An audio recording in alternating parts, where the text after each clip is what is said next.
So you've got a great idea for a business, right? But what if I told you that the very first thing you do, getting feedback, is actually a trap? What if the people you trust the most, your friends, your family, are unintentionally lying to you, sending your amazing idea down a dead end? Well, today we're going to figure out how to spot that trap and get to the actual truth. We have all been there. I know I have.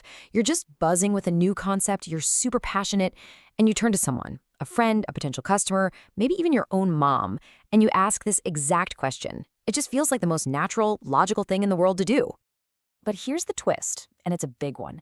That simple, totally innocent-sounding question, it is the absolute worst thing you can possibly ask. It's a question that's basically designed from the ground up to get you nothing but bad data and, honestly, a lot of false hope. Let's dig into why that is. So, why does that question fail so badly? Well, it's because it springs what the author Rob Fitzpatrick calls the compliment trap. And it's a social pitfall that, yeah, it feels great in the moment, but it can literally steer your entire business straight off a cliff. See, there's this weird hidden translation that happens whenever you ask about your idea. You're not just asking about the business, you're putting your ego on the line. You're basically saying, hey, I made this thing, I love it, please tell me I'm smart. And what they hear is, please, please don't hurt my feelings. And since most people are decent, polite human beings, they aren't going to risk making you sad. So what do? They give you a nice compliment instead of the cold, hard truth you actually need. And here's the absolute crucial takeaway. Opinions are not data. They're just fluffy, hypothetical guesses about a future that nobody can predict. I mean, think about it. Even venture capitalists, whose entire job is to pick winners, are wrong almost all of the time. A compliment feels amazing. It gives you a little boost. But it's not a commitment. It's not evidence. It is just noise. Okay, so if asking for opinions is completely the wrong way to go, what's the right path? Well, thankfully, there's a really simple framework that's designed to get us past all that fluff and straight to the truth.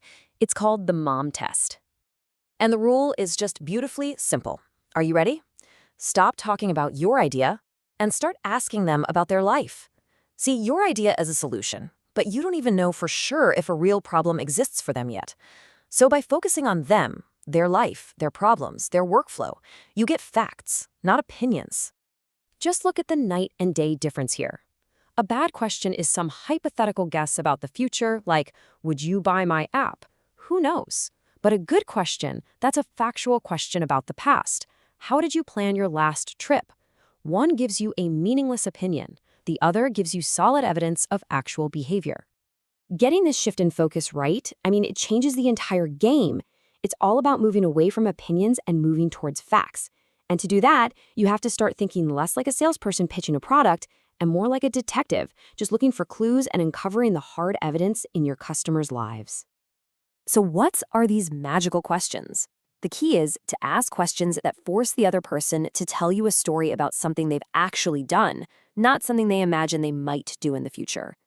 This right here, this is your new toolkit. Questions like these are absolute gold because they get people talking about what they actually do, not what they say they'll do. These questions reveal real pain points, what they've been willing to spend money on, and how they're already trying to hack together a solution. That's where you find the truth. Okay, so you've had a great chat, you've used your new toolkit, you've gathered some real facts. Awesome. But how do you separate the people who are just being polite from those who are genuinely interested? Well, the next step is to push past all the talk and actually test for a real commitment. Let's be really clear here. A fluffy compliment like, yeah, I could totally see myself using that, is completely and utterly meaningless. Real interest isn't shown with words, it's shown with action. And to see if someone is serious, you have to ask them for something that they value. Think of this as the commitment ladder. You start by asking for their time. Something like, hey, would you be willing to commit to a 3-week trial? If they say yes, you climb a rung. Next, you can ask for their reputation. This is great. Do you think you could introduce me to your boss? That's a big ask. And of course, the ultimate test, the top of the ladder, is always cash. A pre-order is the strongest signal you can possibly get that you found a real problem that someone will pay to solve. All right, all this sounds great in theory, but let's look at a quick case study that shows just how powerful and incredibly efficient this whole method can be in the real world. Okay, so the idea was pretty simple. Build a software tool to help investors, VCs, manage the absolute fire hose of email pitches they get every single day. On the surface, it seems like a super painful, obvious problem that is just begging for a solution, right? So the founder, instead of pitching this idea, simply gets a meeting with an investor, and before the meeting even really kicks off, he just asks this simple, fact-based question. Notice there's no mention of a product, no what if, nothing. It's all about the investor's current real life.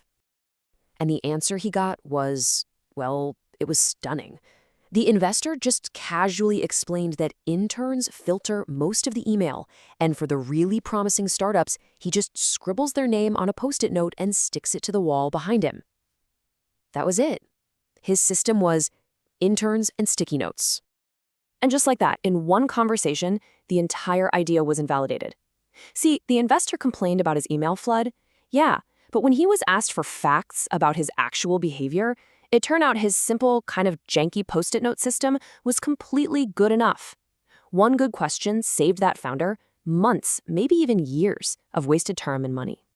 And this story leads to a fundamental truth, and it's captured perfectly here by the legendary management thinker Peter Drucker. Your first idea is almost certainly wrong in some important way. The market, the feature, the customer, something will be different than you imagined. And that's why talking to customers the right way isn't just a nice to have, it's absolutely essential for survival. So I want to leave you with this thought. Your brilliant, world-changing idea, it's not a fact. It's just a hypothesis. And the real question you need to be asking for your own project is this. Forget the compliments, forget the opinions. What is the single, fastest, cheapest way you can test that hypothesis with real facts and real commitments from real people? Because the answer to that question is what will truly determine your success.